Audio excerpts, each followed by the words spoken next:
Sunday shop do do de do de do. Sunday shop do do de do de do. Sunday shop do do de do de do do do do. R. Greeting, hello, welcome, all the usual good stuffs. How the devil art thou? And I managed to get a diamond painting finish this morning, so we're starting a new one today.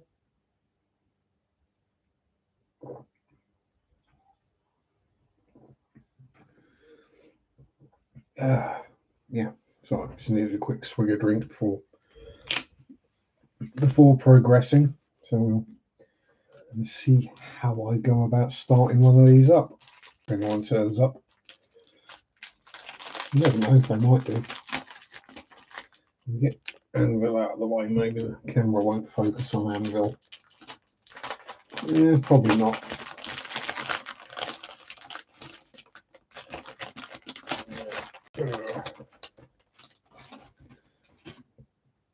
On the upside, I don't need to use any labels because the bags are labelled.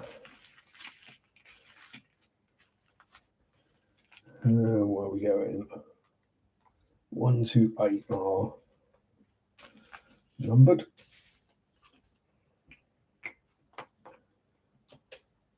One, 2, 3, 4, 5, 6, 7, 8. Now the fun bit of 9 is a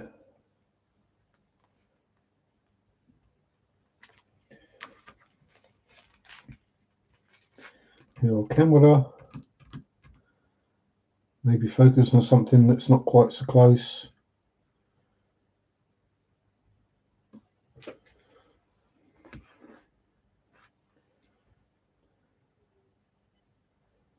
Come on, come on. You know you want to do it. No, we're just going to go completely out of focus. There we are. They don't always go A, B, C, D, E, F, G. So, so 10 is C, which is an 829. So I'll put the number that corresponds with the canvas, or the letter that corresponds with the canvas. And I also put the identifying number of what colour the drills are. Because when it comes to keeping them stored, or the excess, as it were,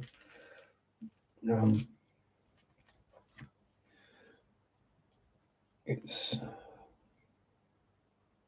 F939. I thought that's the right one. Yeah, it's just easy to have the actual 3 or 4 digit code on there, so you know what you're looking at when you're trying to actually sort through them and put them into all into the same bags.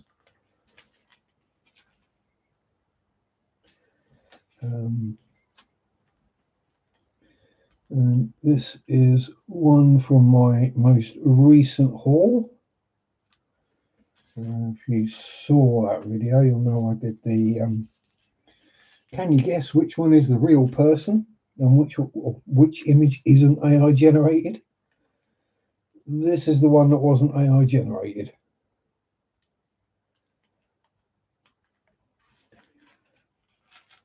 And 16 is Q.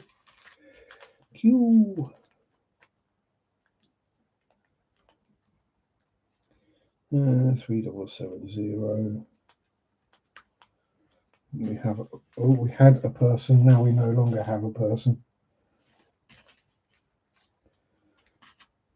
Good job I'm not sensitive, isn't it?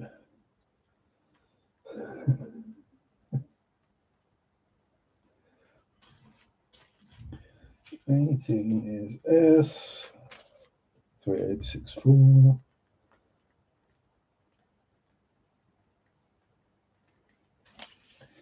19 will be 10. There we go. Which I think that is pure white. Most of the whites have a little bit of yellow or a little bit of blue in them. We do have the tape there. More crinkly plastic.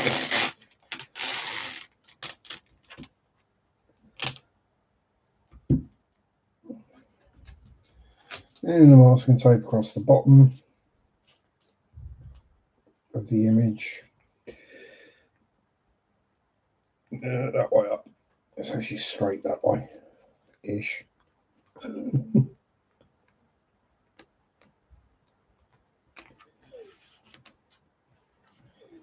It just stops me to keep getting stuck to the edge of the glue field. Although actually the edge of the glue field is right at the edge of where the drills are, which is a pleasant bonus. I'll make painting around the edges nice and easy later when I get to that point.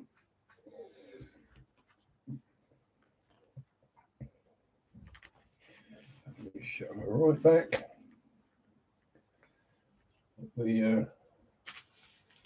Move the stuffs across as far as possible. So I've got a space for me leany thing. Howdy Linkbot, how you doing? Yes, I know I'm speaking to a bot. I'm fully aware of that fact. Got a bit of mung stuck to the canvas that we'll just get rid of.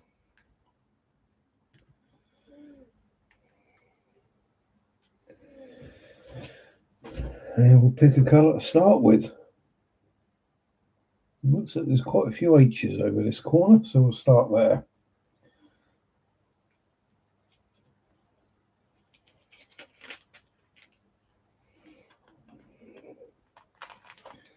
So yeah, it's been another week.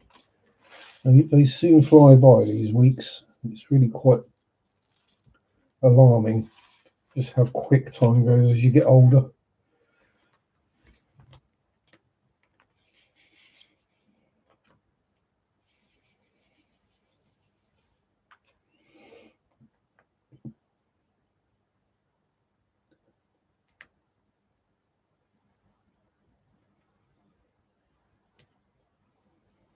The fact that we're 2/3 of the way through March already is rather alarming as well, but there we go.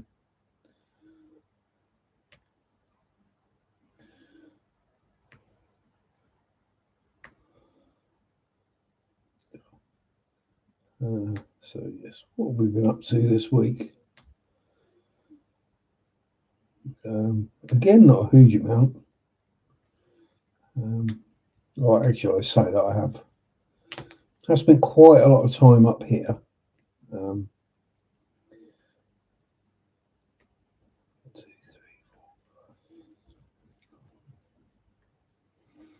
obviously I finished the Banshee diamond painting that I started last week.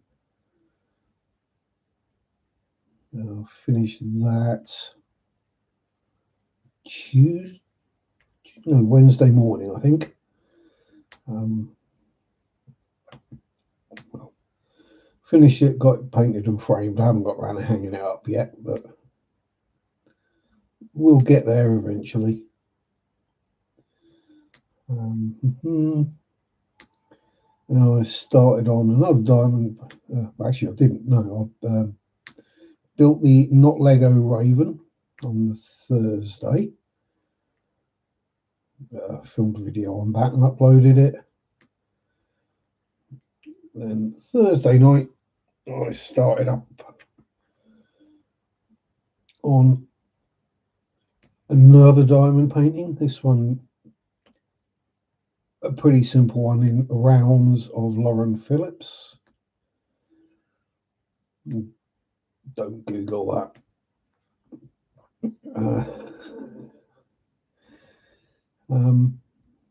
which I finished this morning. Kind of surprised me that I got through it that quick, especially as I worked Friday and Saturday. Must have enjoyed it.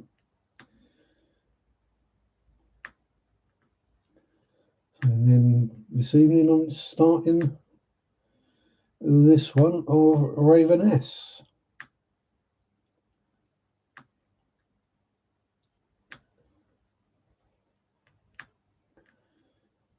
In the continued theme of boobs and death.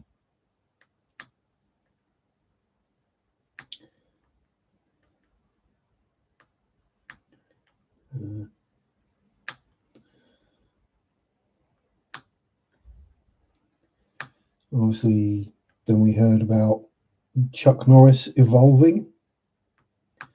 I'm not saying Chuck Norris died, because he hasn't. He's just gone to a different plane of existence.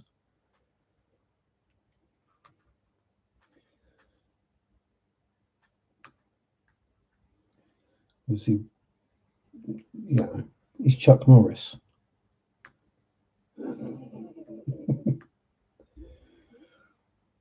What was the old joke?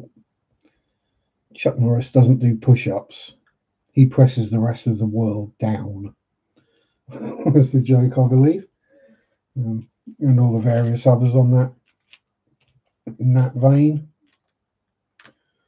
Probably really shouldn't be talking about veins while I'm DPing Raveness, but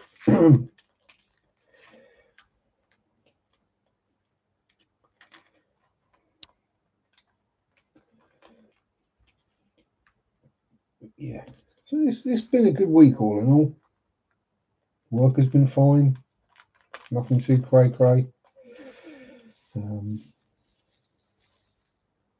No dramas anywhere else.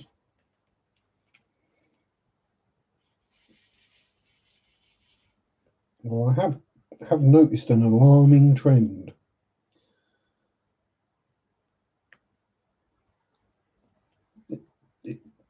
Mary and I went to Taveram Garden Centre today, which has a aquatic section, quite a sizable aquatic section, well, compared to most garden centres.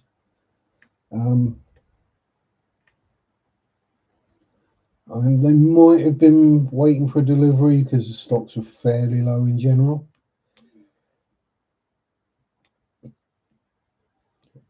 But it's not just there. It dawned on me, I've not seen any Crebensis in the store for ages.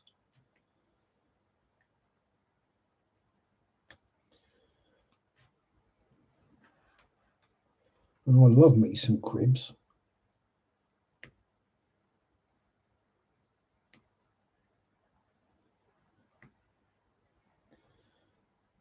So I'm wondering whether there's been an issue, just a national shortage of cribblies, or if there's something else going on. I'll keep an eye out because I wouldn't mind another pair of cribs. Whether I go with the standard ones or go with one of the more exotic flavours remains to be seen, but what's the worst that can happen?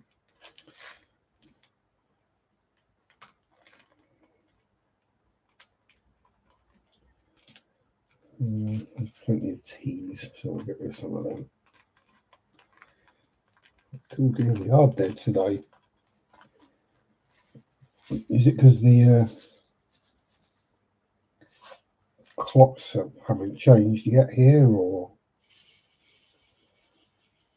there's something else going on?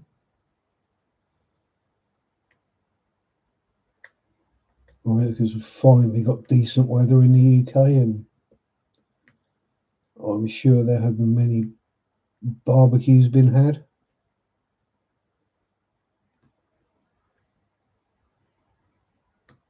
Well, it's not that warm, but been a long winter, so chances are people will be getting outside and doing barbecues and gardening things at any chance they get.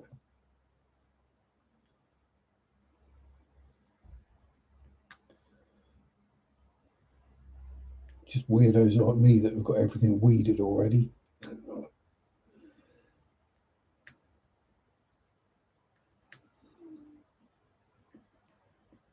Which does remind me, I've got to put the garden waste bin out Tuesday morning or Monday night. Probably Monday night would be safer on the way home from work. Then I don't have to remember to go outside Tuesday morning.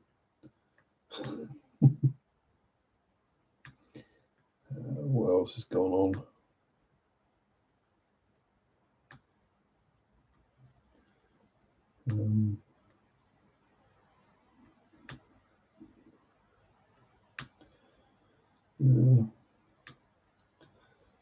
Stepson Adam's birthday this week. He's turning whole 25. So he will be half mine and Mary's age. Which is kind of scary to think about.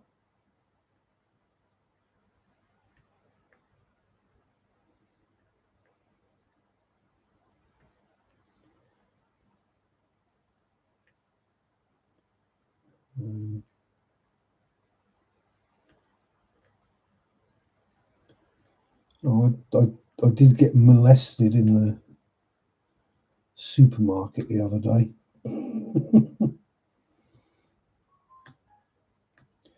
Just goes to show it's more likely that I'm going to get assaulted or harassed than for me to do it to someone else.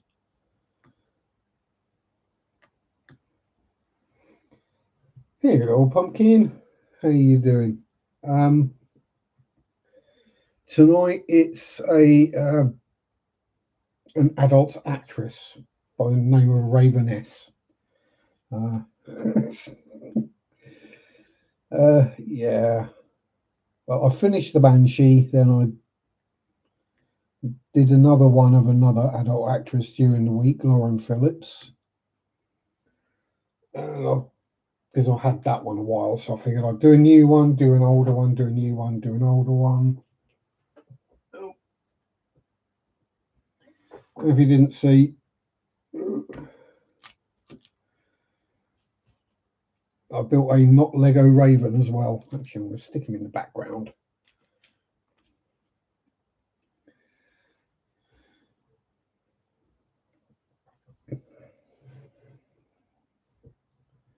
So yeah, that's what I'm doing today. I'm having a waffle and a dab.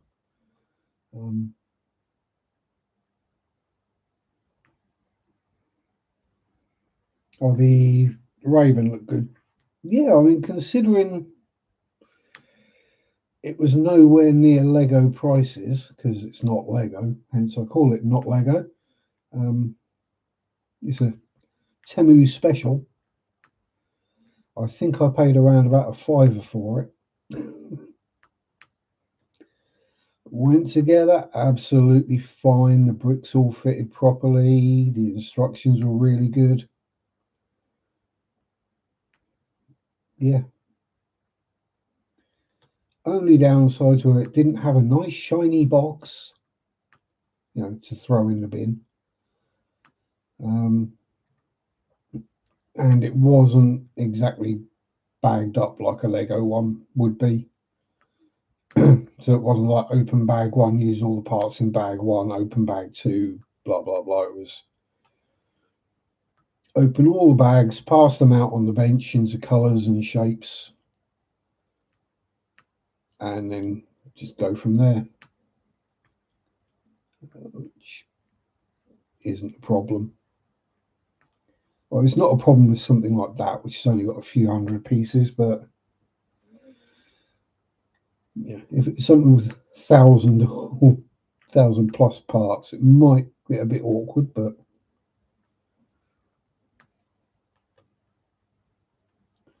we shall find out when I do the little Colosseum one I bought.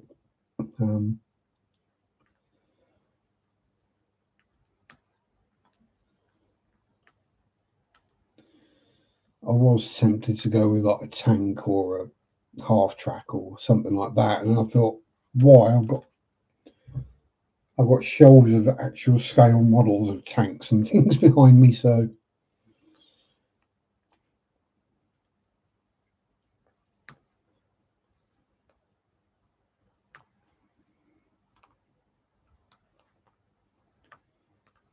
and no, they're not Airfix.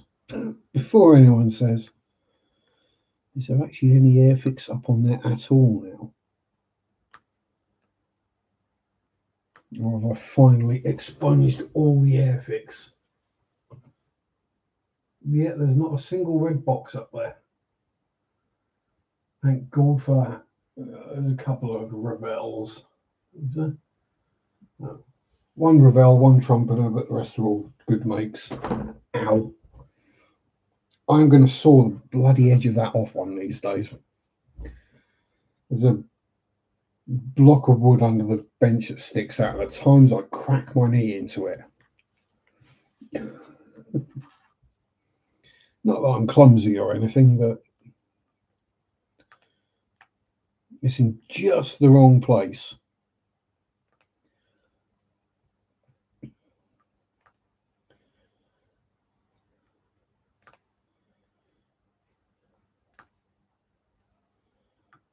Oh yeah.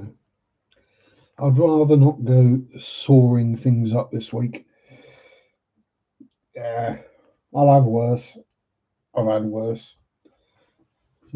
How has your week been, Pumpkin? Anything interesting or fun happen?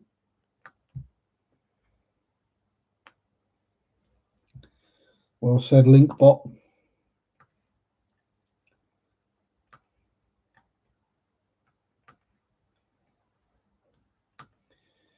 Had to give anyone any dirty looks in hardware stores?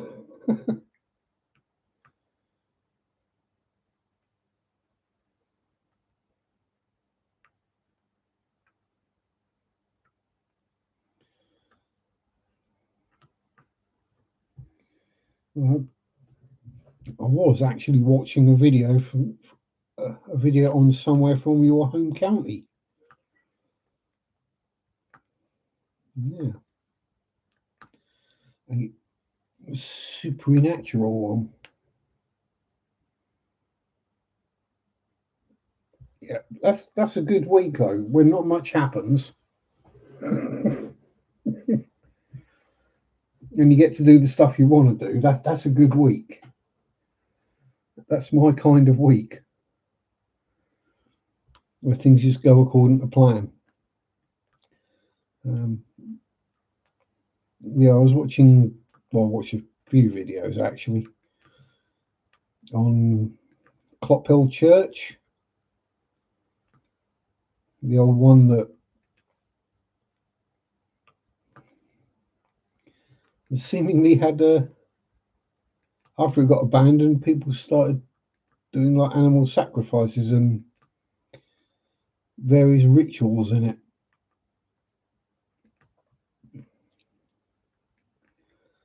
which is interesting.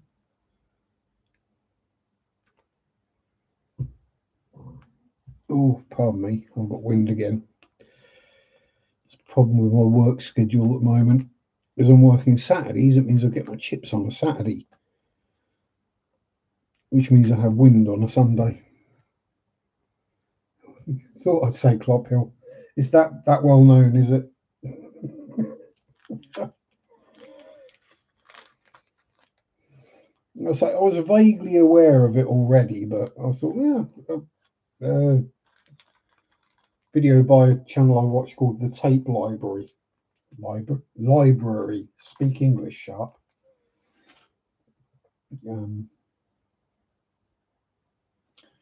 Who approaches these things? I won't say as if like skeptical. No, there's no such thing as any of this, but looks for obvious sort of obvious solutions and reasons for things happening. Howdy, Mikey. Listening. Got sinus headache, nasal rinse and meds today. Oh dear, you have my sympathies. Sinus issues are horrible.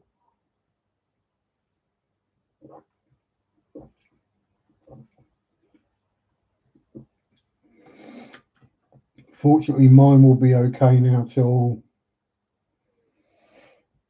yeah, probably late September, because it would just be block solid from the pollen. Churchyard is supposedly haunted, never seen or heard anything there. Yeah. Then you'll find that where people say, "Oh, such and such is haunted," and they've had an experience, and you go there and there's nothing. But given what happened to that poor young woman's remains, well, they kept getting dug up, and then the vicar took them away with him. I wouldn't be surprised if there's someone wandering that graveyard going, excuse me, I'm trying to rest here, but someone seems to have taken my body. After they abused it. Yeah. I know I've been places where I've had,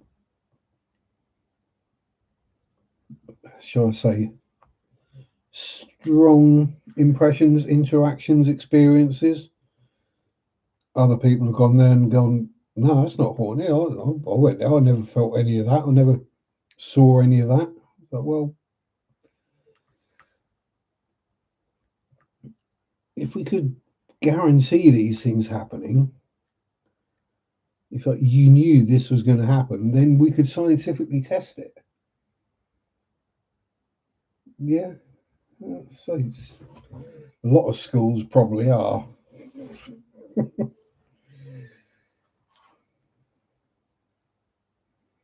My old high school was probably haunted by misery and despair.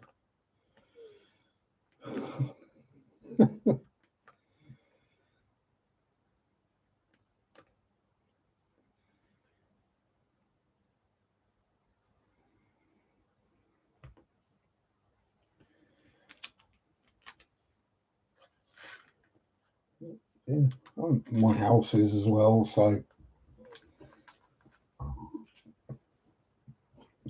well, I say nothing historic, not a historic haunting to hear anyway. One is my old floofy cat buddy, who's no longer with us, who still jumps up on the bed and rubs around my legs and does stuff.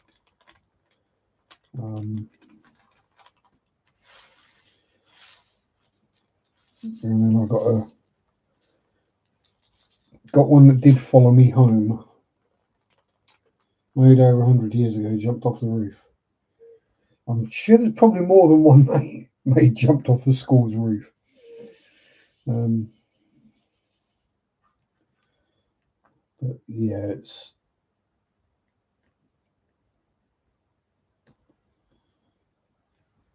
and in all those ones where you hear the tale, it's a maid who's topped themselves. You do have to wonder whose child was she pregnant with that she shouldn't have been. That's generally what happens, I think.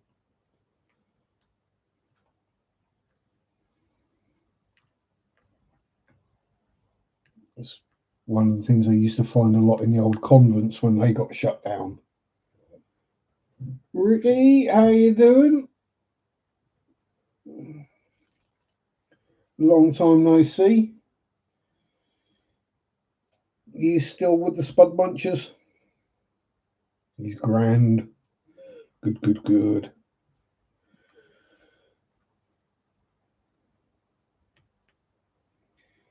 Yes. Yeah, just don't call them that to their face or they get really upset. Unless you're good friends with them, then you can get away with it.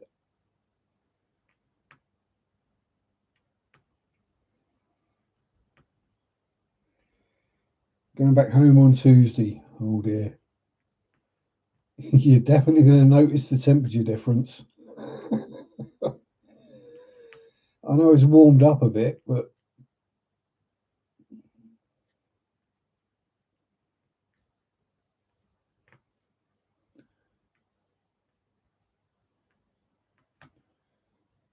And you won't be able to get a decent pint of Guinness over there via the Middle East law.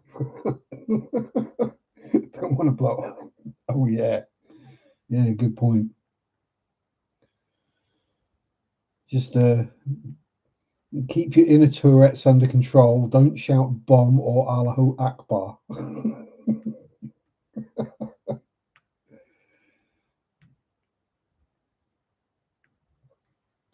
Maybe just make it like really obvious, like wear a t-shirt that says I am a Hindu or something like that.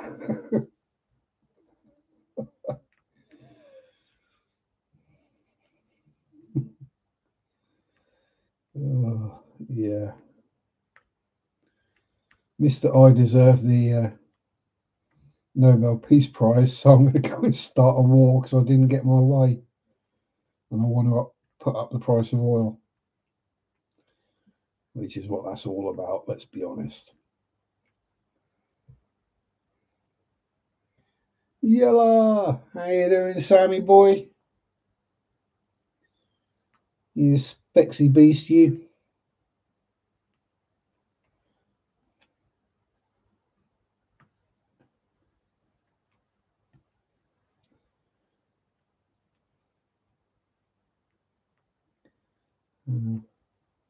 Oh, yeah.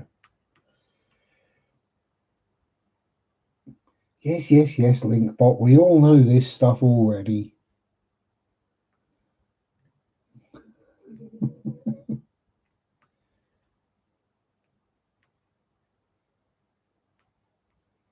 Yeah, it's been a week anyway.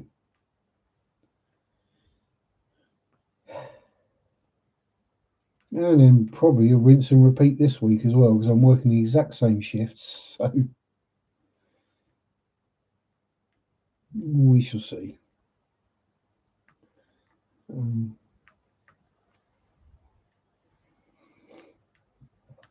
Yeah, so what else has been going on in the world? Well, the world of Sharpe anyway.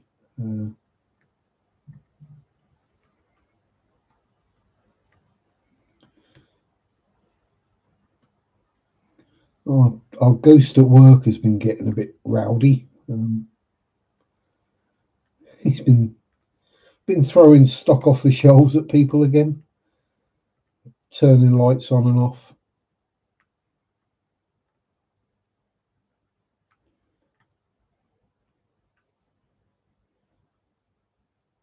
And, oh yeah, I was going to say that. Not sure whether it's the highlight or the low light of the week. Outside of seeing Mary, obviously, at the DP, the dog park.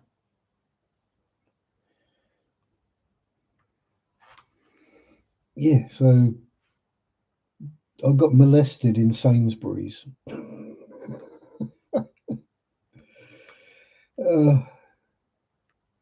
It sounds a lot more serious than it was. It was my former assistant manager from going back a few years, and not spoken to her since she got fired.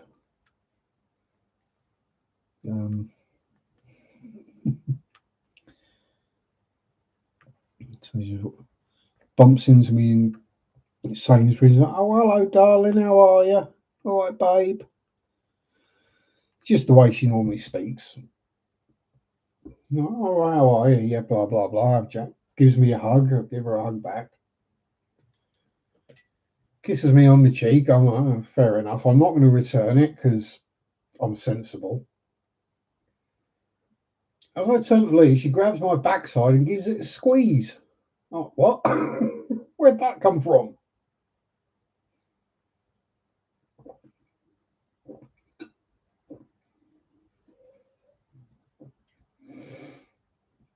So yeah, I got groped in Sainsbury's.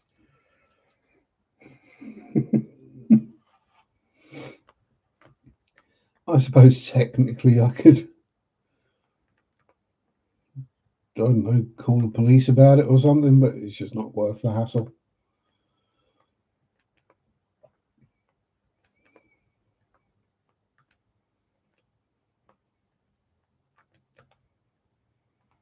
I mean, if anything, she deserves an award for bravery for getting that near my backside. But yeah,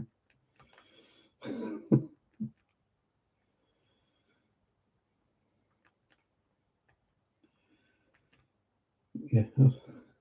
As I said to Mary, it just proves I'm the one more likely to get assaulted than to do the assaulting.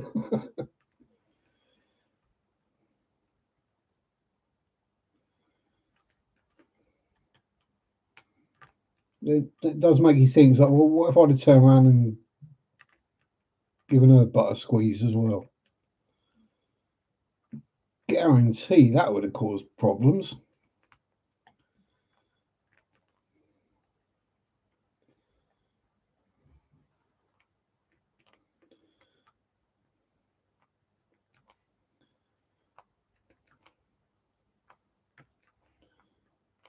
If I'd just randomly kissed her and copped a feel, yeah, I'd definitely be in trouble.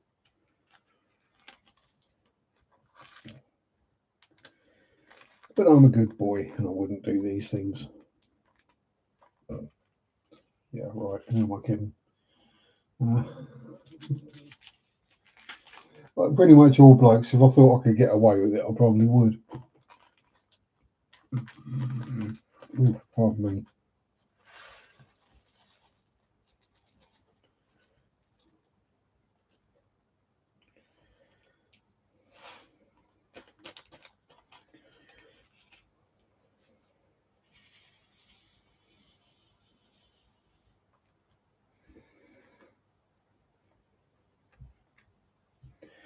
So yeah,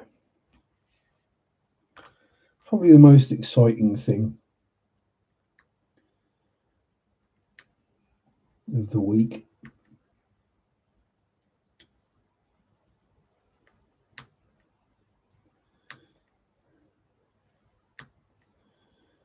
Yeah, I try not to have an exciting life.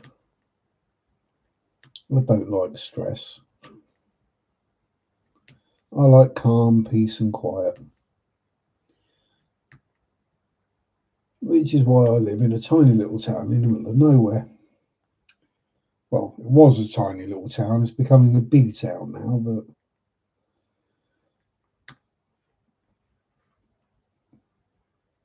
oh, how's it going, Ren? How you doing?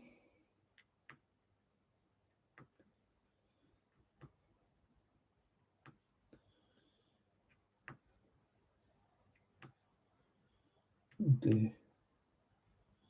Oh, see,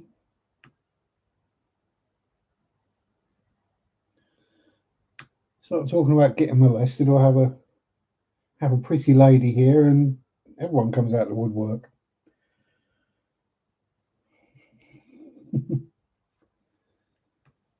Ugh. This is why I keep my ugly mug out of the video these days, or out of the live streams, because let's be honest, it's not doing anyone any good to see my face.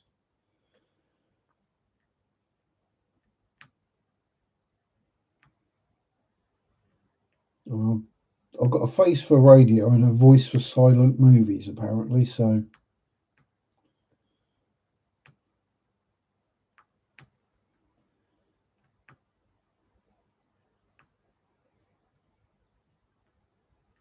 well, I've got a voice that the YouTube subtitles can't work out anyway. Let's put it that way.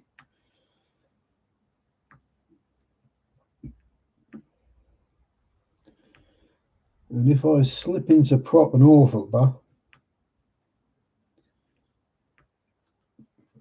it just, I think it'll probably just come up as a incomprehensible gibberish.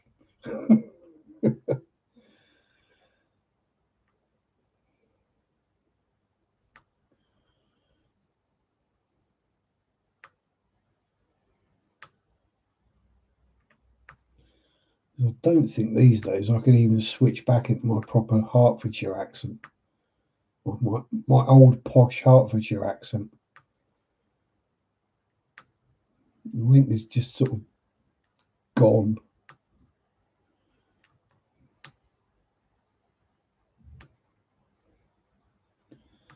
At least I don't sound Welsh or French. And I'm allowed to say that because I am actually part Welsh and because I'm English and we're allowed to hate the French. It's kind of a national pastime, I think, isn't it? Is it protected under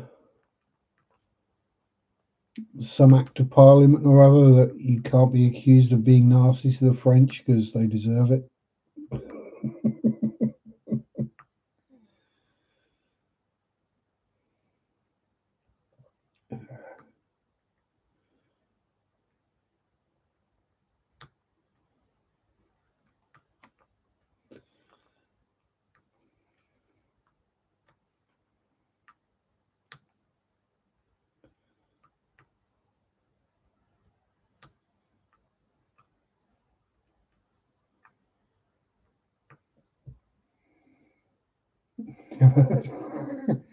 Yeah, I'm joking, but it probably should be.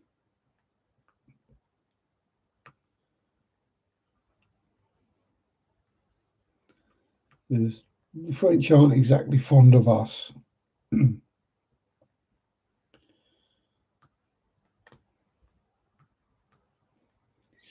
mean, our nickname for them is froggies after what they eat sometimes. Or baguettes or croissants or winos would probably be more accurate. Um,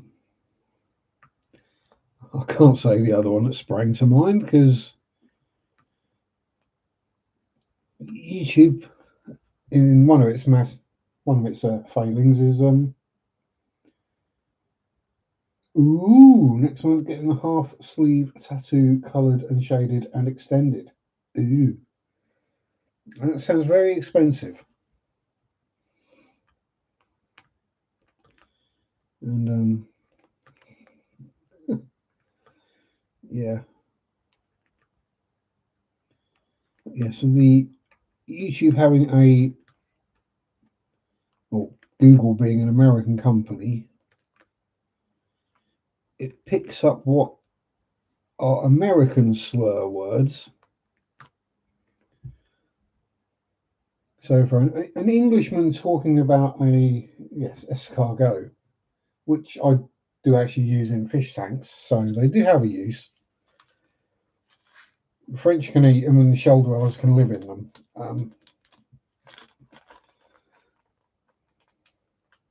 Where was I going with that? Yes, the abbreviation for cigarette in America spastic isn't a slur. It's not a slur over here. Being a spastic, spasticity is a thing. It's a medical term, like the R word, retardation, when it's not occurring to breaks. Um, these things are real medical terms, and if you use them in that way, anyone who has a problem with it,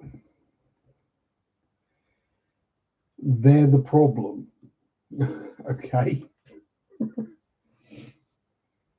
So if I was to talk about those delicious meatballs in gravy that are made by a company called Brains, I'm using the word in the correct term and it's not a slur. And anyone who takes it as such, or a small bundle of wood is another definition for that F word.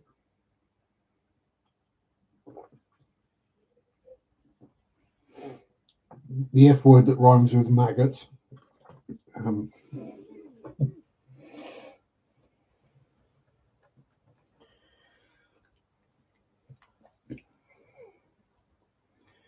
In my experience, hypocrites are the loudest, yeah.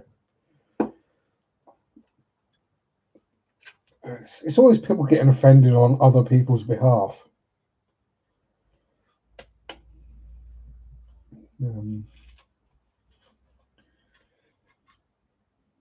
Sorry, only hear past things. It's super noisy here and I'm walking around. So I don't even know how I'm commenting on the topic at hand.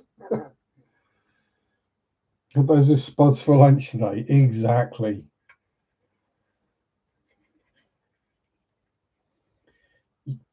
Yeah. And I'm going to say it. F it. You can't beat a good steaming plate of faggot smashing gravy. And then a nice fag afterwards.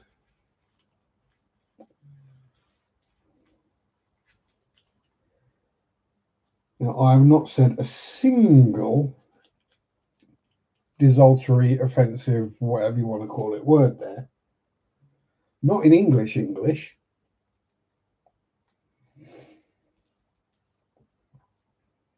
Potato.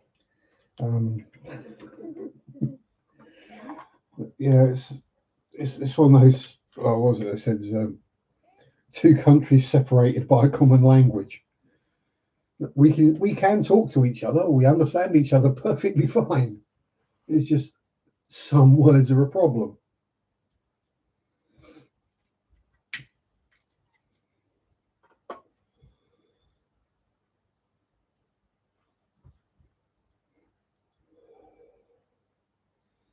I don't know about you, but I'm not wearing a fanny pack. We'll not call the trash can a bin. It's one of the few exceptions where the British use fewer letters than the Americans to describe something. Normally, you guys are like pulling all the letters you can out of a word. You know, like with the use in colour and flavour and favour and all that stuff. The extra I in aluminum. Dragon with Lotus.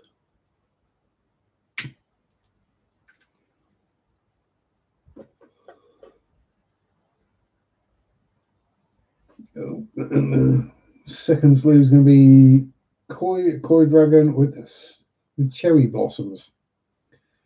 Yeah. So it lasts until the first time it rains or there's a bit of wind. That's generally what happens over here when the cherries come into blossom. There'll either be a bit of wind and all the blossom will blow off the trees, or there'll be heavy rain shower and it'll wash off, and then it will look more like it snowed light pink.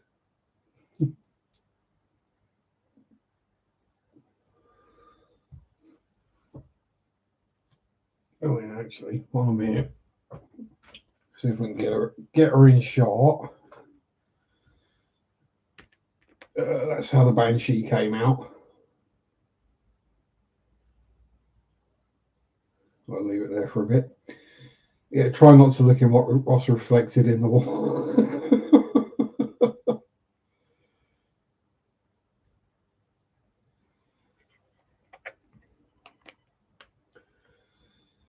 Jealous medically can't have any more tattoos and haven't finished the collection. Yeah. I don't have any tattoos, but that's just because I'm covered in scars. And I haven't been able to think of anything that I'd want indelibly marked on me for the rest of my life. It's not that I'm scared of needles or anything. I've stabbed myself with things far bigger than needles in the past.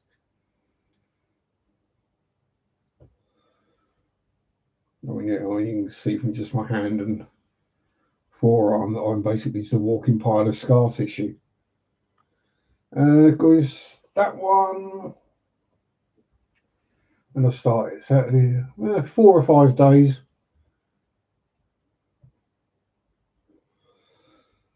But 2 of those days I was off work, so there's that.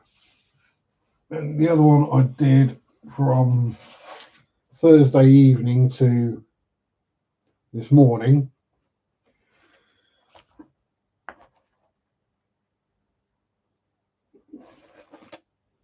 Yeah,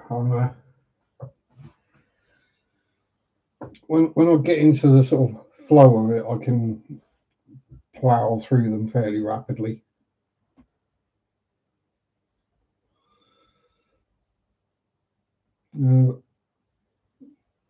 Heffalump on my leg, Grandpa painted, and Prince of the Fox and Rose.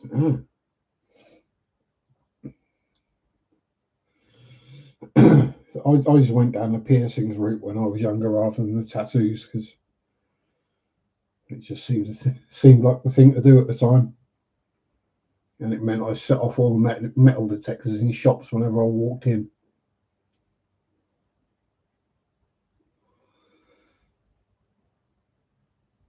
Go the next 5 years getting covered. Cool.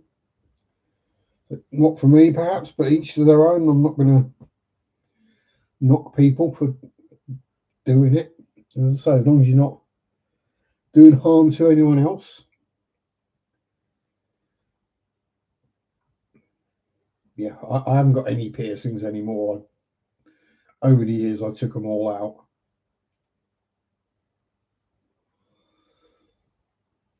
It did dawn on me that they might be stopping me from getting jobs. What did I used to always have? 4 in my left ear, 3 in my right ear, 2 through the centre of my nose, 2 through my lower lip, 1 through my neck,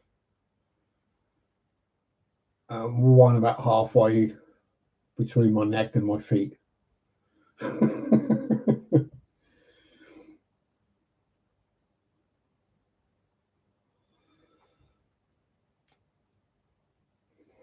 That was when I was in my seriously gothic dark metal phase. Tried diamond painting, but being severely colourblind made it a chore and not fun. I can imagine that. Yeah. I mean, I am technically partially shade blind, which is a kind of colour blindness in that I struggle to see the differences between different shades of the same colour.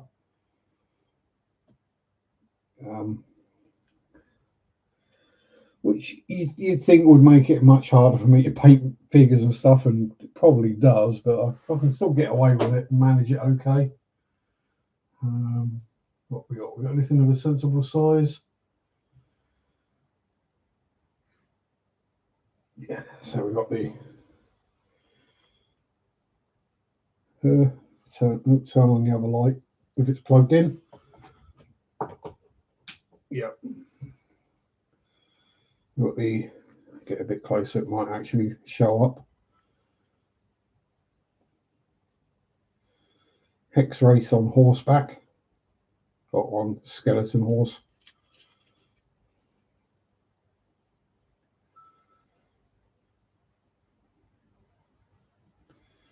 Not that it's actually going to focus on it, but there's that.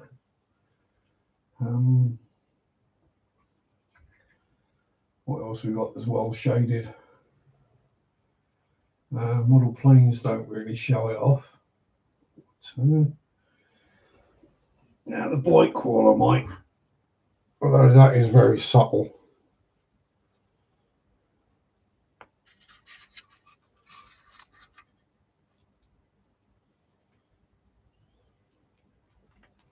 And I just stuck my hand to the canvas. There we go.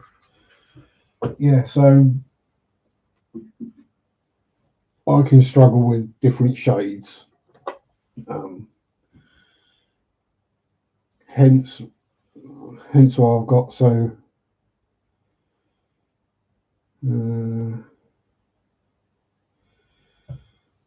let's turn that off before I blind myself. Since Grandma passed on Friday the 13th, my commiserations.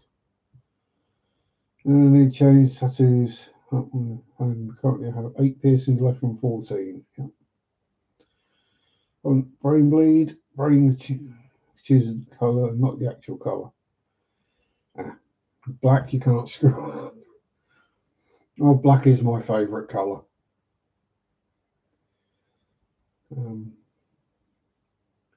Kind of goes with the and death section of my general theme for life. things like ravens. The fact that I'm basically wearing all black right now. My hair used to be black.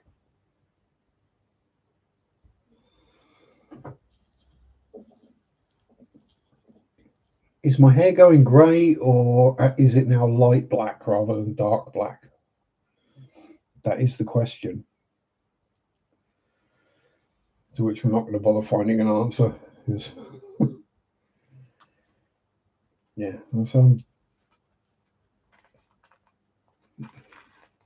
at least you're here though, pump. No, that doesn't sound right. We'll stick with pumpkin.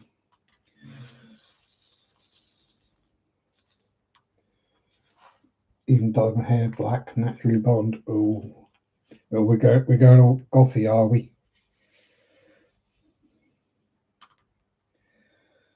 Well, goths and redheads are my two weaknesses, I have to say.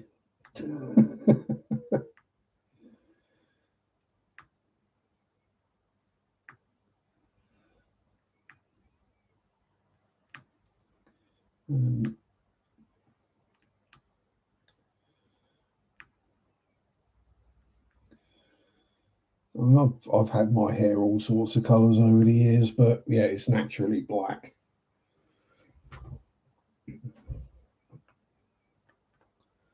But it's just got lighter as I've got older. And I've got the white spot in the back, or the white stripe, now my hair's long again.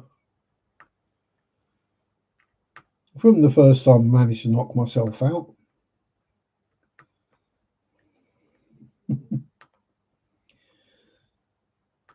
Yeah, literally woke up in the morning after the incident where I knocked myself out, and I had a white patch on the back of my head.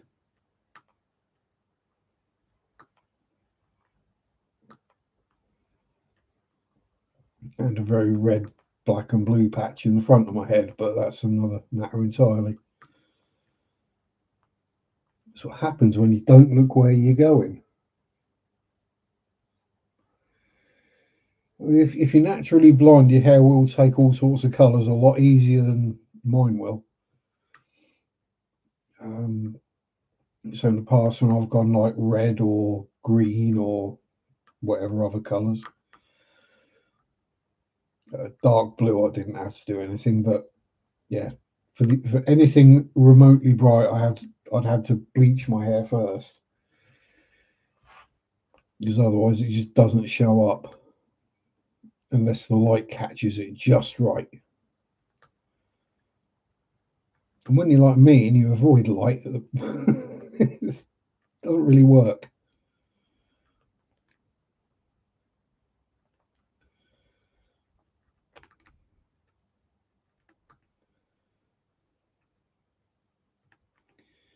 Yeah,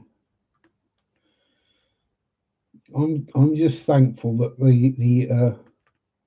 the things I did as a youth, there was no internet and there were no mobile phones.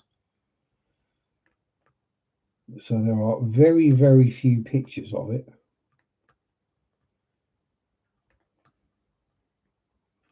There is no video of it.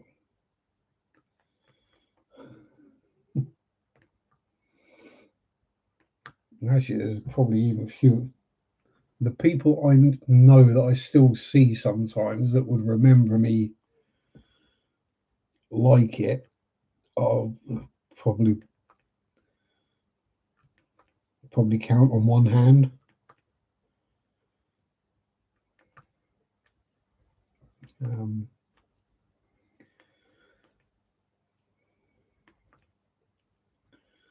Actually, had one of my managers from a previous job many, many, many moons ago, back in my early 20s. He comes into where I work now. Yeah, gets bits for doing jobs around the house, that kind of stuff. And having a bit of a chat, and I was like, when we were working together, Did you realise I was a raging alcoholic at the time? He looked at me like, what?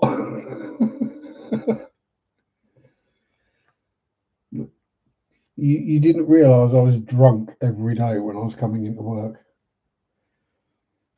Glad phones in the 90s weren't smart. They weren't smart and they didn't have cameras on. And they usually had a cable that connected them to a wall. I think the closest we got to a phone camera would probably have been one of those disposable cameras. But even then, you had one roll of film in there, and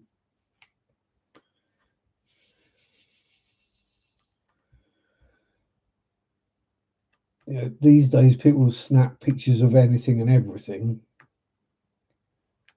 Back then, you really sort of had to think about whether you wanted to take that picture because you only had 24 pictures to take for your entire holiday or whatever it was.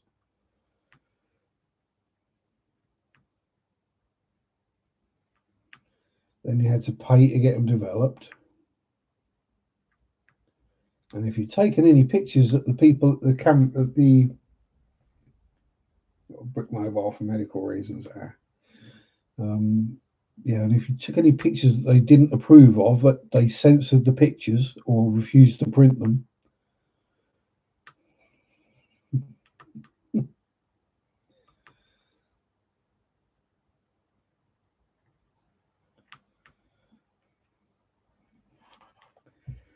Which is always annoying if you manage to snap a few topless shots of girls on the beach on holiday.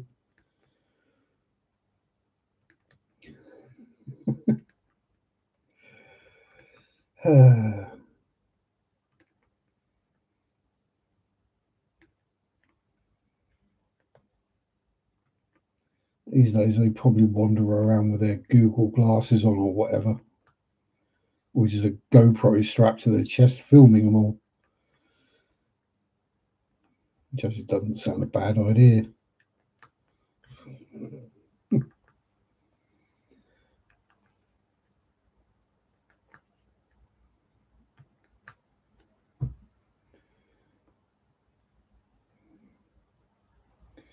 Here's Nokia 8110i, Matrix Home.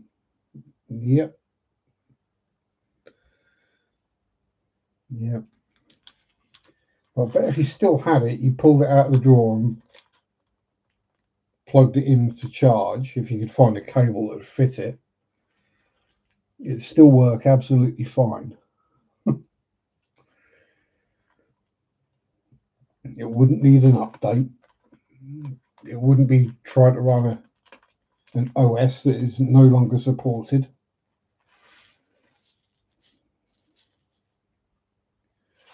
It wouldn't just randomly brick itself because the company decided that they wanted you to buy a new one because you had that one too long. But no, you need a new one. Why? The old one works, but we want you to have a new one. Well, if you give me a new one, I'll have it, but I'm not buying one. What?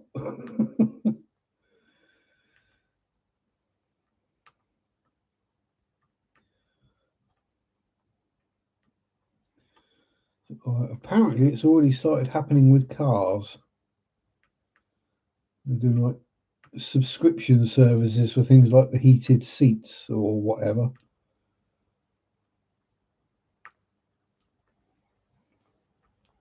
So they're trying to charge you for something you already paid for and own.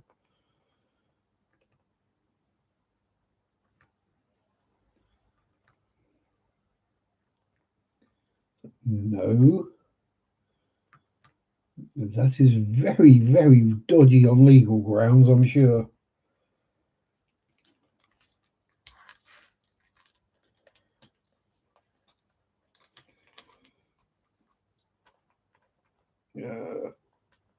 Well, yeah, a bit like some of the airbag, the airbag vests for the motorbikes. Yeah. Oh, you've had it too long. We're gonna stop it working now. What?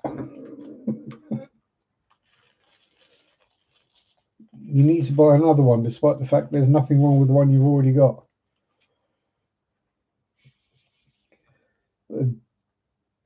So it's one of the reasons why if I needed to buy a new cooker or fridge or whatever you want to call them, stove, oven,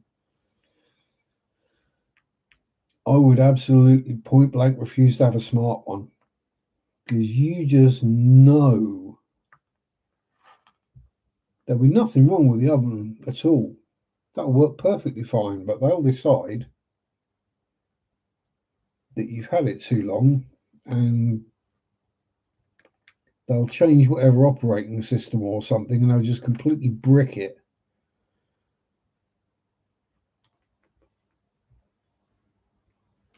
It's like, no, and yeah, I have a subscription for it to work. Yeah, it's like, no, I've already paid for it. If your business model is that bad that you need me to subscribe so the thing I've paid for works, then you really need to look at your business model.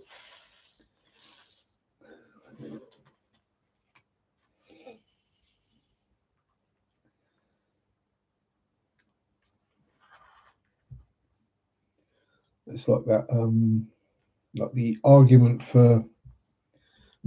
against giving service or serving staff in the US a decent wage. So if we pay them that much, then we'll go out of business.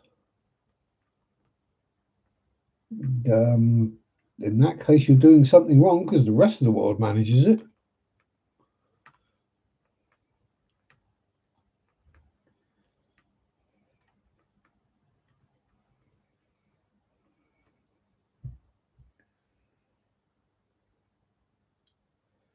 Yeah, the rest of the world looks at the whole tipping thing and goes, "Hang on, no. Tips are when you've gone above and beyond and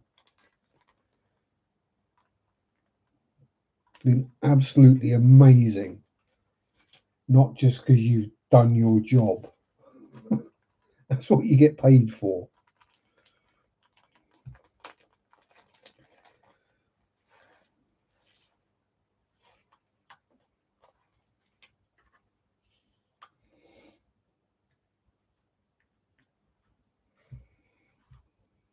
There's got to be more than one of that colour. Or are they just doing that thing they like to do with the first set of rows? You have to use every single colour there is. Yep.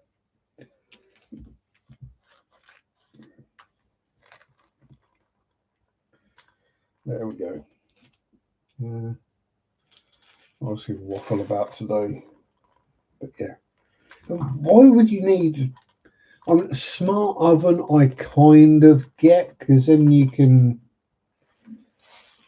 turn it on to warm up before you get home. So when you get home, you just got to put the food in there to cook it. But like a smart fridge, you still got to go to the fridge and take the food out. A smart kettle, you've still got to put water in it and then pour the water into a mug or whatever.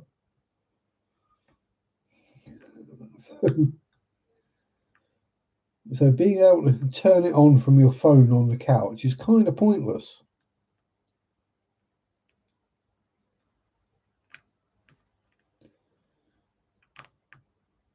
As well, the kettle's boiling, that's when you sort the cup out with either the coffee or the tea or Bovril or whatever, Horlicks, whatever you're drinking. Ovaltine if you're really old. Well, I don't knock it. Ovaltine is nice.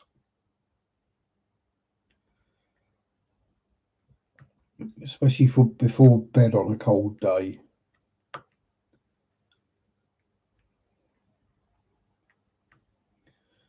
Nice milky mug of Ovaltine.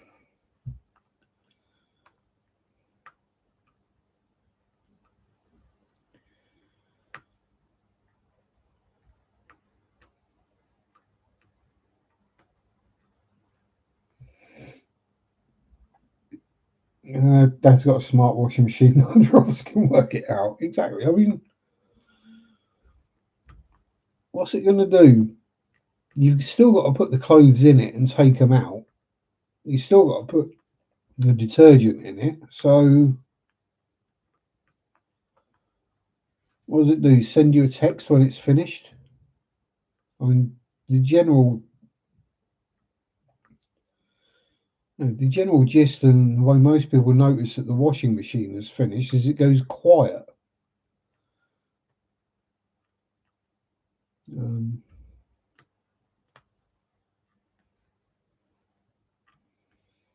Generally, by the time you notice it's gone quiet, there's been enough room or enough time for it to drain and switch off so you can open it. And then just you're good to go.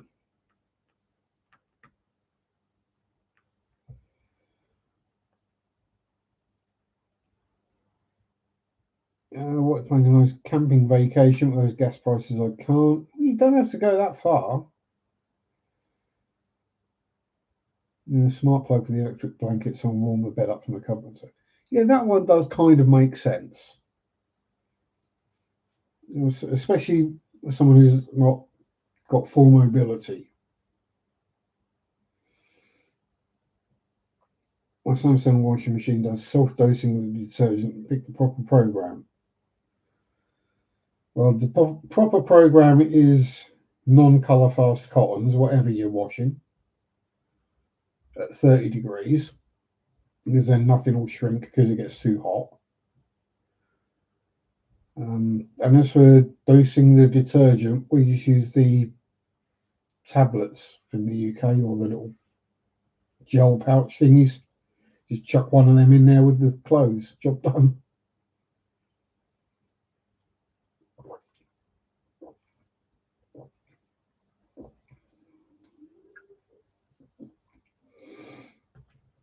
Just don't overfill the washing machine,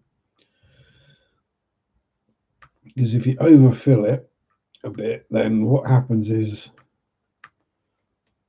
the PVA that the gel pack is made of doesn't completely dissolve,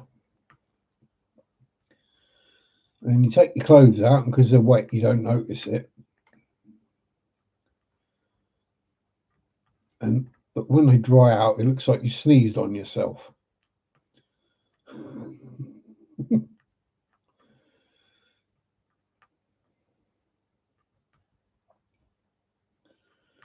Yeah, my washing machine is literally crank it round to number 4, which is non-color fast cottons, and turn it on.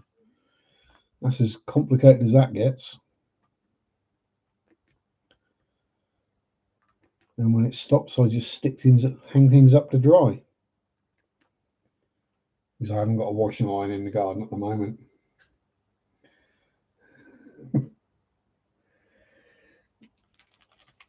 Yeah, well, part melted PVA does look like you've sneezed from one end or the other, if you know what I mean.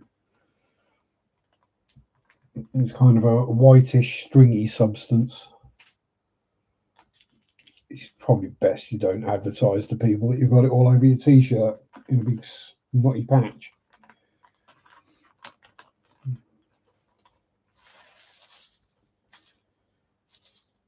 Because it can also go a bit white as well, which is particularly grim. And you know exactly how I found that one out: by overloading the washing machine. I'm going, nah, that's all right. I can get another couple of t-shirts in there. That'll be fine. Wrong.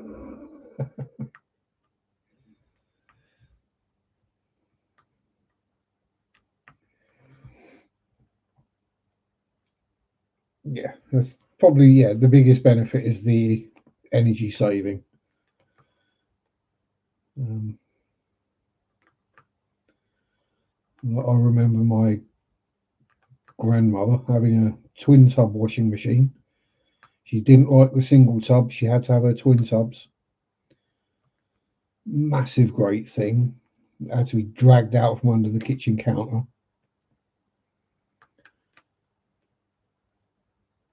and yeah, it literally boiled the water. Like, had to use those big old wooden tongs to pull the clothes out because otherwise you would burn your hands badly. You're thinking, how is that a good idea? But yeah, I'll say modern washing machines and detergents are so much more efficient. There's probably a whole load of clothes that say dry clean only that you could stick in a modern washing machine. No worries at all. If someone's willing to do the test, because I don't own anything like that.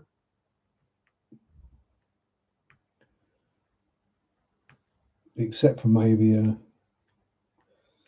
think I might have an old red crushed velvet top somewhere. But the least said about that, the better. Pardon me. Because there ain't no way I'm fitting in that anymore.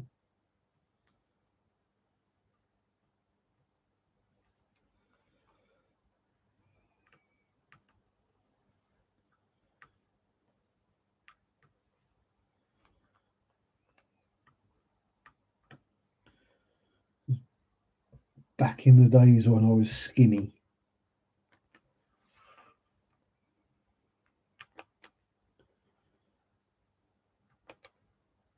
When it used to take a belt to hold up a pair of 32-inch waist trousers.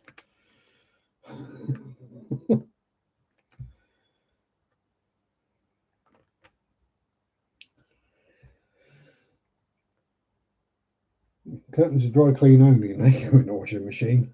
Exactly.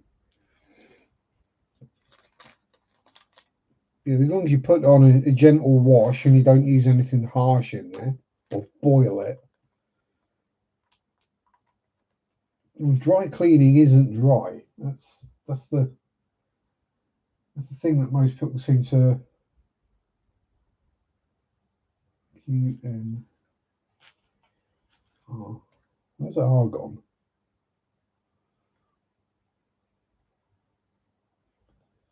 17, 14, 15, 16. That'd be why, because I put N on the R's. I don't know where that came from. 27, 1. Yeah. Right.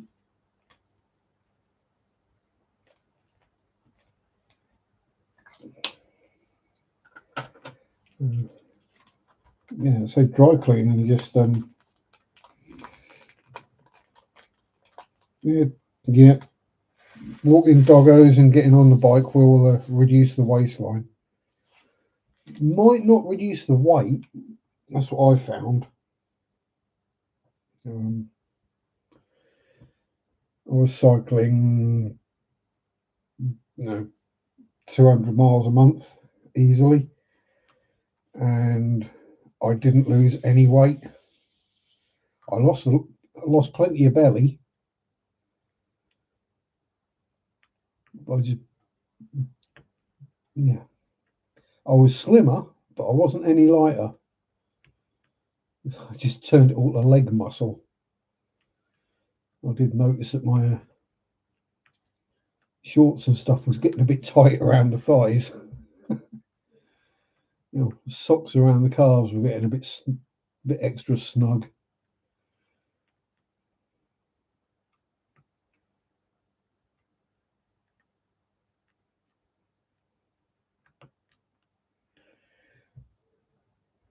Yeah, can't complain about gaining muscle. Exactly. That's why the whole BMI thing is a absolute farce. You can have two people the same weight and the same height, but one will be super fit and muscular and strong, but the other one will be not so. But according to BMI, they're both the same. They're completely different. I mean, yes, both bodies are hauling around the same amount of weight, but One's doing it with a lot more muscle mass. So yeah, I am thinking, and I know that's always a bad idea, before anyone else says it, that I might do another semi-epic bike ride for my birthday this year.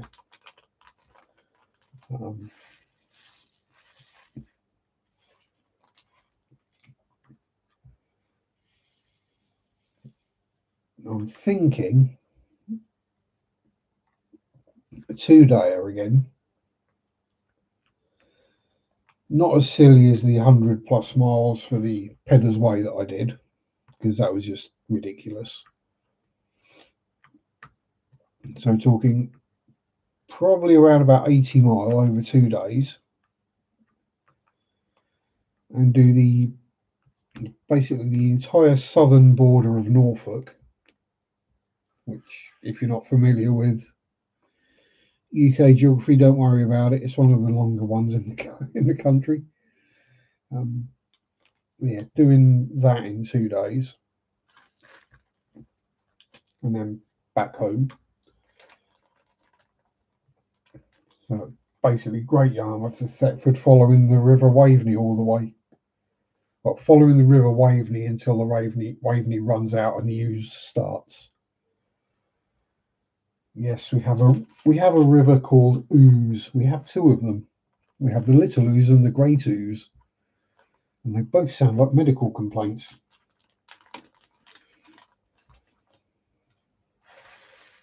They both sound like things you don't want to go to the doctor and have them say you've got.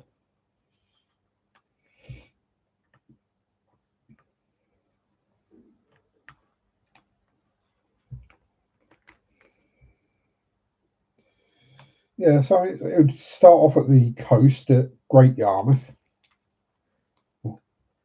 Great Yarmouth, if you're Norfolk.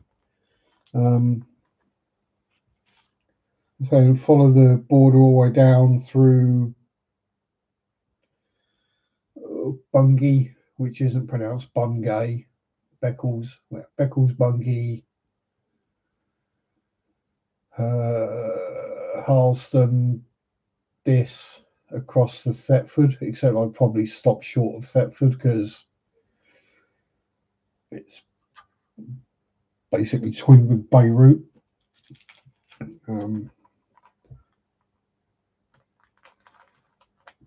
Yeah, right, Salzburg with the bike and back of the train. What I would do is get the train to Salzburg and then cycle home. And that's what I'll do. Because otherwise I can guarantee, I mean, you're going to be stinking on the train on the way home. Like, there's no two ways about it.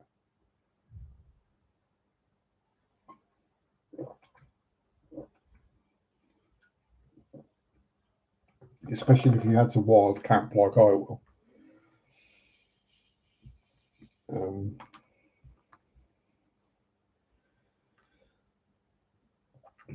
B, you then got the extra added incentive of, oh, I've only got this much further until I'm at home.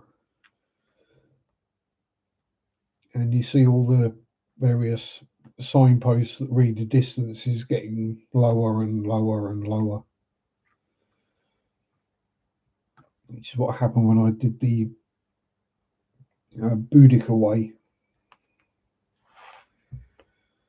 And when I did the Pedder's Way, because I came back on road on that one. So when you first see your hometown and a distance in miles or kilometres on the signpost, you're like, yes. And then you see that number just keep slowly going down. Only 80k on the way back, got the backpack full after being in the big city.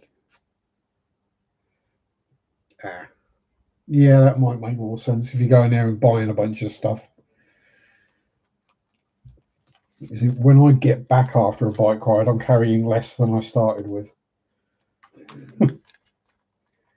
Generally, all the food and drink is gone.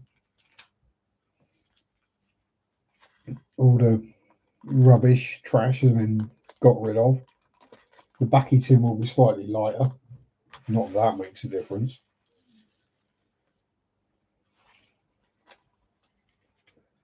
Oh, pardon me.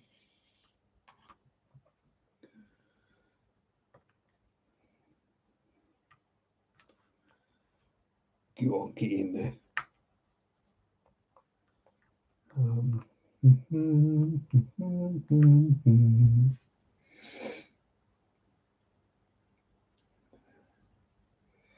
Love it when the hometown is listed in miles and motorway sign. Yeah, you're just like, yes.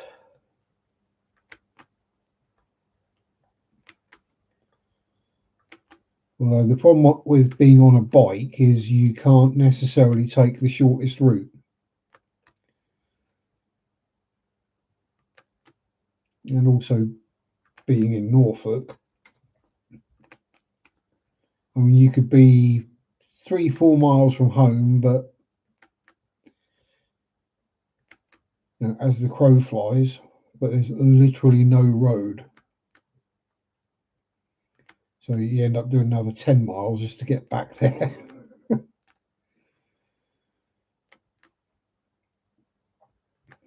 Especially once you start getting out toward the more rural parts of the county away from the A11 or the A47, there's literally nothing.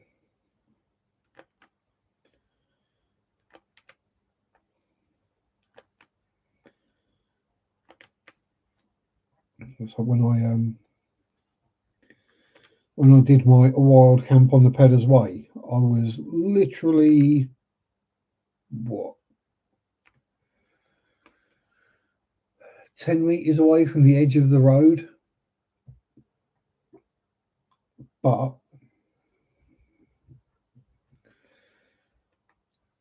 I saw 2 cars come past the entire night. And one of them was about 10 minutes after I pulled up and was just stood having a smoke. And the second one was about half an hour later, or no, maybe a couple of hours later, when I got camp and everything set up and was just boiling some water to make some instant noodles. And I didn't see another car, well, all the time I was there. Not until I'd left off. Probably gone another 5 miles before it turned off onto another road, and then I saw another car. Pardon me. Yeah, rural Norfolk. And it can still be tricky trying to find somewhere to camp because, well, yeah. It's also very low lying, so there's lots of very damp, marshy ground or swampy ground and lots of bitey bugs and insects and wildlife and there was one video I saw where someone had decided, no, this is where they were going to camp. They'd set the camp up and got everything ready, and yeah, then they woke up in the morning, stuck their head out of their tent, and realised they were surrounded by cows. They were in the middle of a cow field. And they just got lucky that none of the cows decided to step on the tent.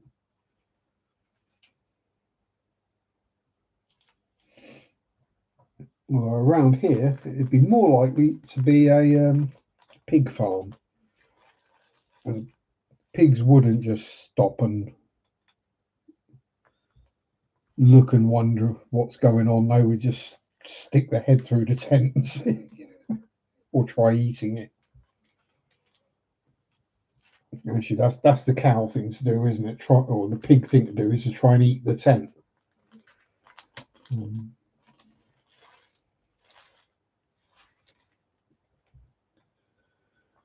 So I'm just going to be under a tarpaulin, a lightweight one at that, and the open at either end.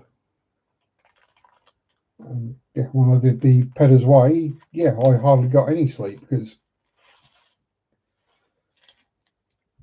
the muntjac deer were barking well into the night, till about 12:30, I think it was. Then at about 3:30, the pheasants started up.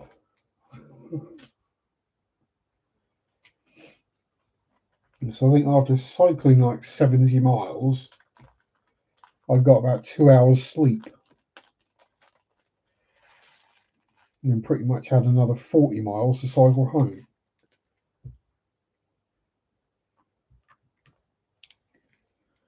Which took me quite a while. But thankfully by then I'd got past the worst of the hilly bits. Most parts of Austria, camping isn't allowed. I had problems with the Port Patrol. Well, it's the same in the UK. Wild camping isn't allowed, but if you don't get spotted, no one can say anything, can they? And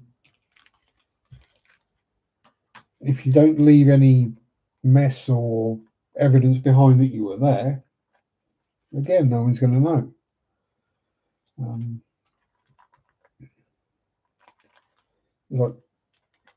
There were a lot of, I say a lot, there were plenty of long distance walking trails around here, and people camp on them all the time. They're not legally allowed to,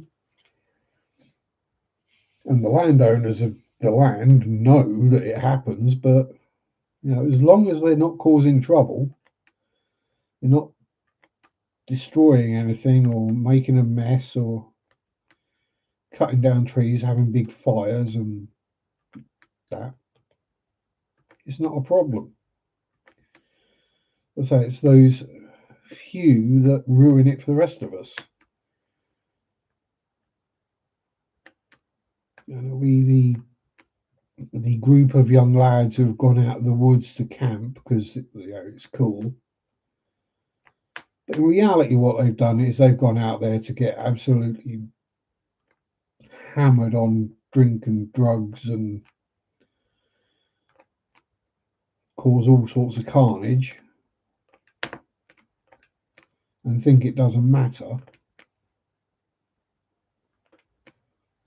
And yeah, they're the ones that make the rest of us look bad, because the law has to take into account the imbeciles, not just sensible people.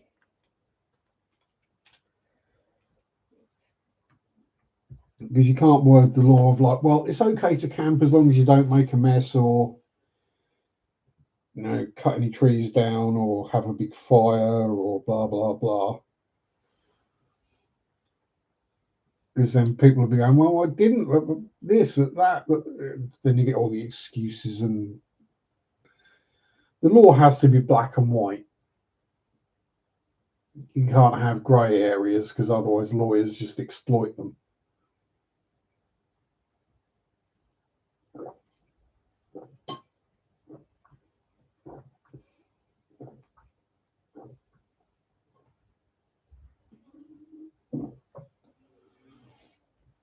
Damn, must have been thirsty. It's not very often I finish the entire can. Ooh, and that was a Daddy Ball as well. Daddy Ball being the big can of Red Bull.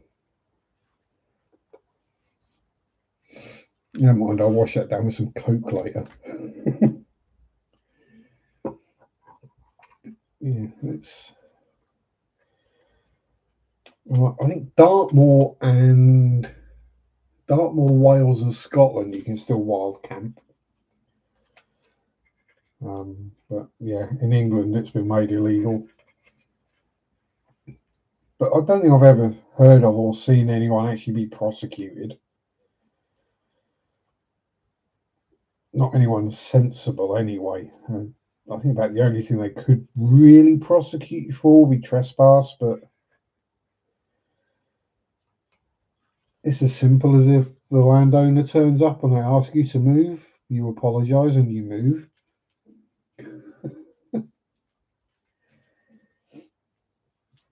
So as long as you keep the light levels and the noise levels to a minimum, you're not going to get spotted.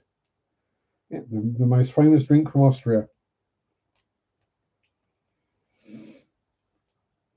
It shares something in common with sanitary pads.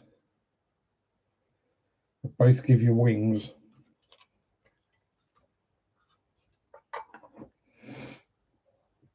Or as I call sanitary pads, called the other week, month, year, vampire tea bags. I wasn't sure whether to laugh or gag, to be honest.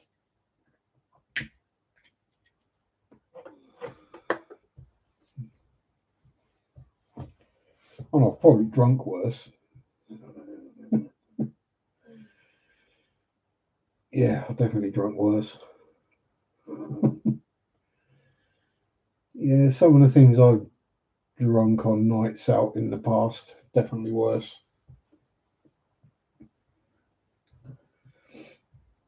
There was the drink of death, which, used to make your teeth itch drinking that.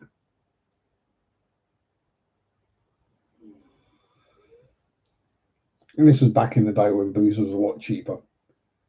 Um, Basically, you take a pint glass and you take shots from every single optic behind the bar until the glass is full, and then you drink that. So it's basically a pint of 40+% alcohol by volume, whiskey, vodka, gin, cognac,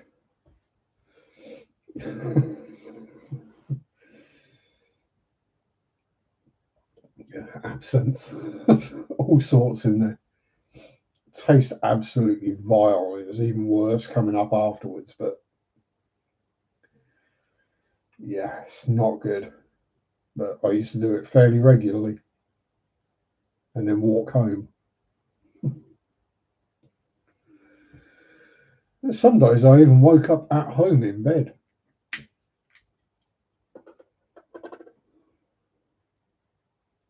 The original Long Island iced tea, yeah, except just literally just a pint of mixed 40% alcohol. Yeah. It's not something you do again, no.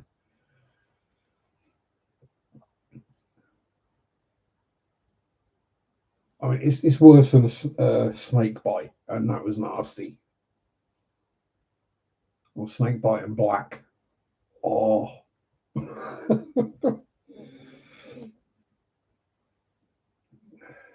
Yeah, there were some really nasty things. And then there's something that we had in the UK, I don't know if everywhere else had it. Two words that I know are going to give you flashbacks. Diamond white.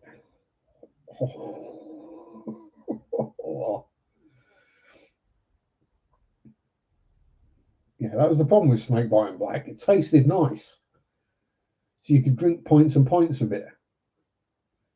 And it got you drunk from the feet up, so you didn't realise until you tried to stand up. But yeah, diamond white. It wasn't particularly nice. It was a cider. No, I sounded Cornish then, didn't I? Cider. Cider. It was, what was it? Something 12 or 15%. Came in pint cans. Oh, that was vicious. The headache after that was horrendous.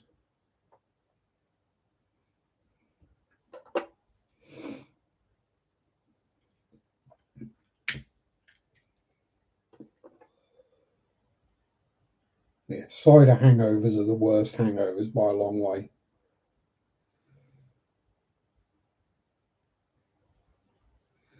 Thimble full of cleaning alcohol.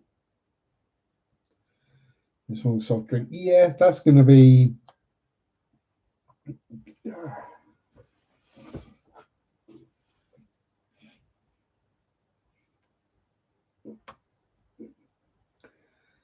Yeah. Pure isopropyl alcohol. I can't call it 100% legally because there might be a contaminants in there or something, but yeah.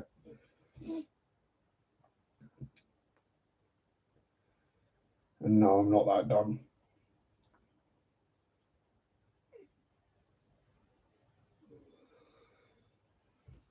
And it's the reason in the UK that methylated spirits is purple, because naturally it's clear. They added the purple dye and something in there to make you vomit if you drank it. Because the tramps, the vagrants, the homeless people, they were drinking methylated spirits, and it's the methanol that makes you go blind. Most alcohol is ethanol with a very, very small amount of methanol, which is where you get blind drunk. That's where the phrase comes from, because if you drank pure methanol or something that had a higher methanol content, you would lose your eyesight. And in some cases, permanently.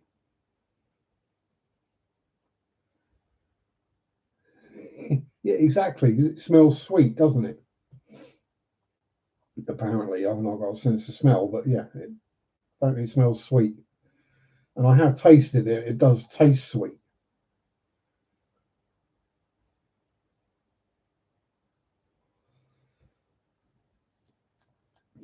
And I've not tasted like I was trying to drink it. It was a accidental tasting through RC car fuel, which is nitromethanol,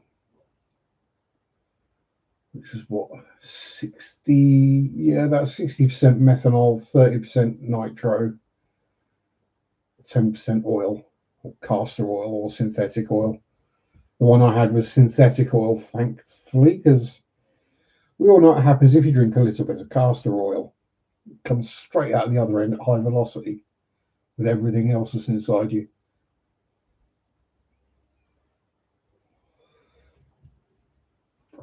The primer on the fuel tank had broken, so it wouldn't pump fuel through to the engine to start it. So I had to pull the pipe off the exhaust pipe, blow down that to pressurize it. Yeah.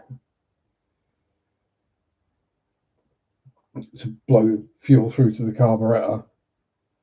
And then, of course, I stopped blowing and it backflowed. That's one of the most things except for white spirit. There's a bottle of that under here as well somewhere.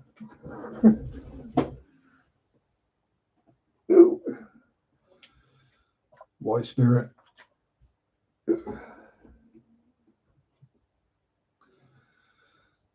Lacquer thinners.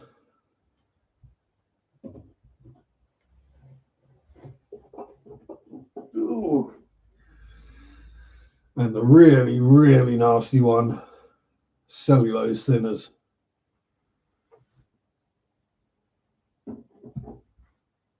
Oh. And the one that will really confuse people. You're going, why the hell have you got Dettol in a modelling cave?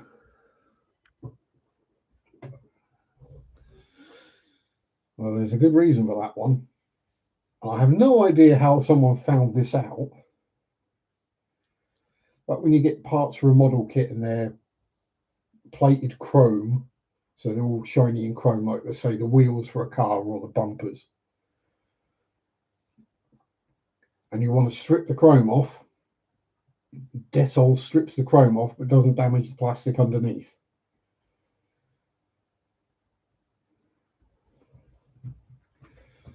But I did a dumb. Right, I will freely admit to this. I did another dumb. I was like, right, let's strip the chrome off these wheels and paint them because it will look better. And I stuck the wheels in the foil tub, poured that all over, gave them a good swirl around so they were fully coated. Went away, came back a couple of hours later, and there's a big puddle of Dettol on the bench. I went, what?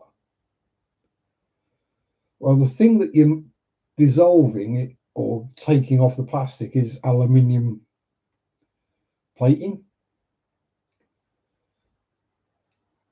Yeah, I'd used an aluminium foil container. So the Dettol ate through the container as well. Yeah. And also, don't use alcohol-based or cellulose or lacquer-based thinners in a plastic shot cup to mix paint, because it will melt straight through it. Again, ask me how I know.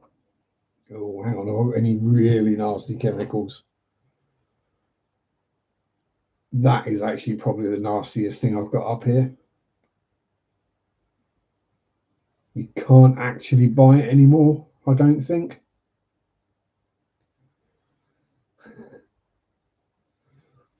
Warning, contains methylene chloride and dichloromethane. Mech. It literally just melts plastic almost instantly. What else we got? We got acetone.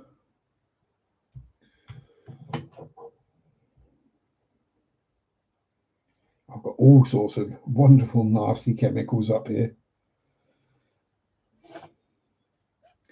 Alcohol-based thinner.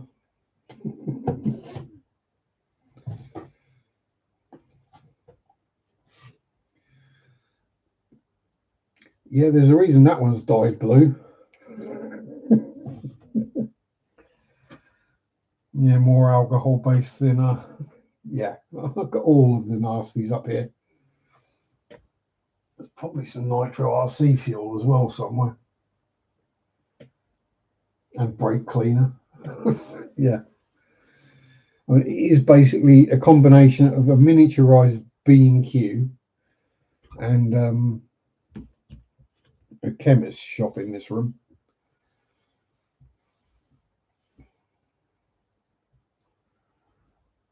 Yeah, I think that's probably all the most dangerous chemicals.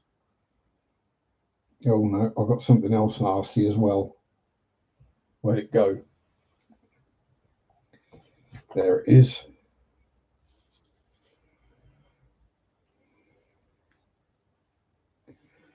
Superglue activator. As a chemical, if you just get it on yourself, no problems. It's not a problem. You know, it's not going to hurt you, do any damage. Yeah, I reckon if I put any of these in a fish tank, it'd instantly destroy anything that's in there.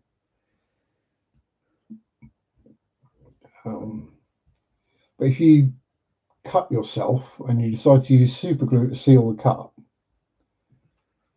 which most men have done at some point or another, let's be honest, it's probably not a thing women would do.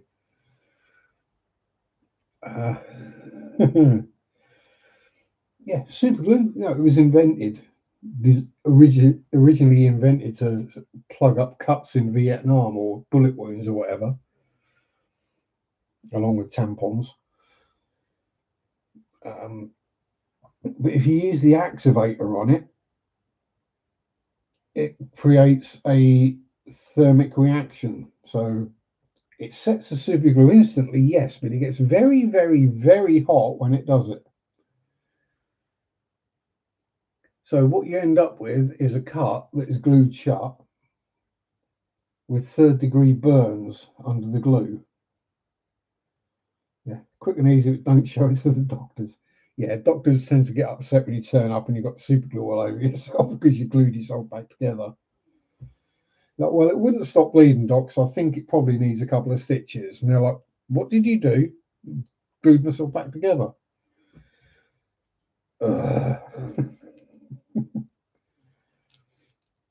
Although, to be fair, I think my doctor would just go, yeah, sounds about right.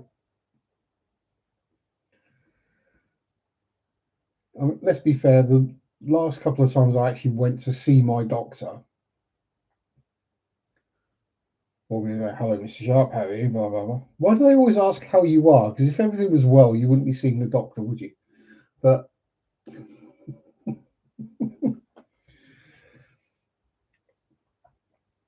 instead of like, so what can we do for you today? Or what's the problem? Is what have you done this time?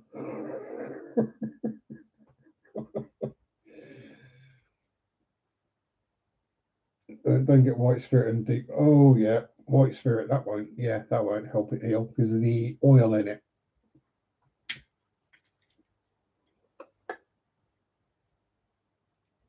Yep, the spirit will evaporate away, but you're left with the oily residue behind. That's the other thing with the cellulose and lacquer thinners. Even the tiniest little nick, or as a modeler, scalpel cut on your finger, doesn't even have to be deep enough to have bled. Right? Kind of thing you don't even notice you've done. You get lacquer thinner on that, oh boy, does that hurt.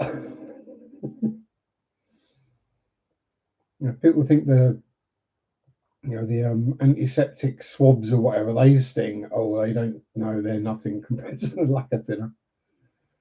That definitely kills anything that's in the wound.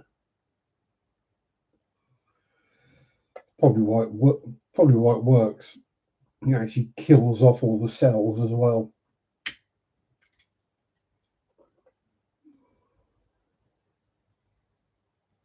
Oh, that'd be a good punishment, wouldn't it? Or good torture. Give someone a good rough up with some sandpaper and then stick them in a bath of that. Oh, yeah, hydrogen works well to do that, but unfortunately, to get liquid hydrogen, you can have other problems.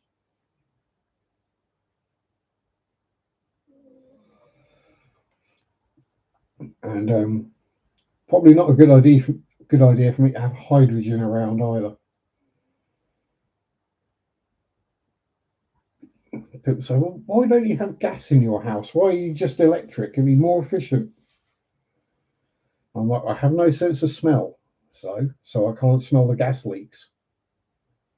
And I smoke. So I'm going to wake up in the morning, not realise that I've left the oven on overnight or something like that, or the pilot light's gone out. Oh, hydrogen peroxide? Yeah, I've got that downstairs for the fish. Best thing to treat blackbeard algae. If you've got blackbeard algae on a bit of wood or something, or a plant, either pull it out of the water or lower the water level enough, spray some hydrogen peroxide on it, and then submerge it and watch as it fizzes like crazy and then just dies and goes red. And then your plecos eat it. Yeah, so I got mine off of Amazon. I've also got a bottle of pure ammonia under the sink, which you're probably not allowed to have anymore.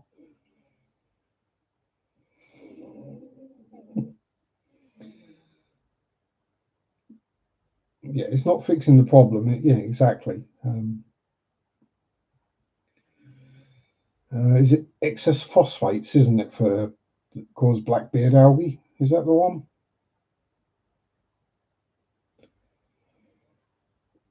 Not that it matters these days, because I've got a bristlenose who's I only get it in the one tank, the big tank, and I don't actually get it anymore. But when I did, Spotty, my female sunshine bristlenose, decided that she likes eating blackbeard algae. Because I'm guessing because nobody else was eating it, she's like, well, there's food here, no one else is eating it. I'm going to.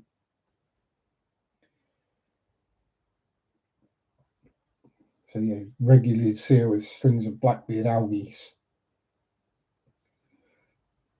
Yeah, there's lots of phosphates in fish food. Yeah. So we know we can't put nitrates in it. So what else can we put in it? We'll put phosphates in it. Okay, we'll just grow even more algae. There's at least nitrates a fish tank can deal with. Phosphates it can't. Oh God, we're going down the science rabbit hole again, aren't we? Oh, it's that thing when you're talking to a non-fish keeper and you start getting into water chemistry as to why their fish keep dying or whatever. And they're like, what? And he just watches their eyes glaze over. Yeah, real food, fish food's got less of it, but costs more. Yeah. Well, as you know, I buy my food in bulk. I buy it by the kilo, especially the algae wafers, because I go through a kilo of those very quickly. But that's because I've got a lot of plecos. Yeah, I'll go through, what is it? 5, 10, 15, 20, 25, 30, 35, 38, 40. Yeah, I go through 45 to 46 algae wafers every day. Let's say best part of 50 algae wafers a day. So yeah, if I bought the little pots of them that most people have because they've got a pleco, I'd be probably buying one every other day. So yeah, I just buy it by the kilo sack, and it works out way cheaper. Same reason I use Seachem Safe, not Prime, for my dechlorinator, because one tub of that costs not a lot more than a normal sized bottle of Prime, but the bottle of Prime will last me maybe a few weeks, whereas the bottle of, or the jar of Safe lasts me about 3 years. I started raise brine shrimp now, just let them breed in 3 litre jars. Yeah. This is it. If you got the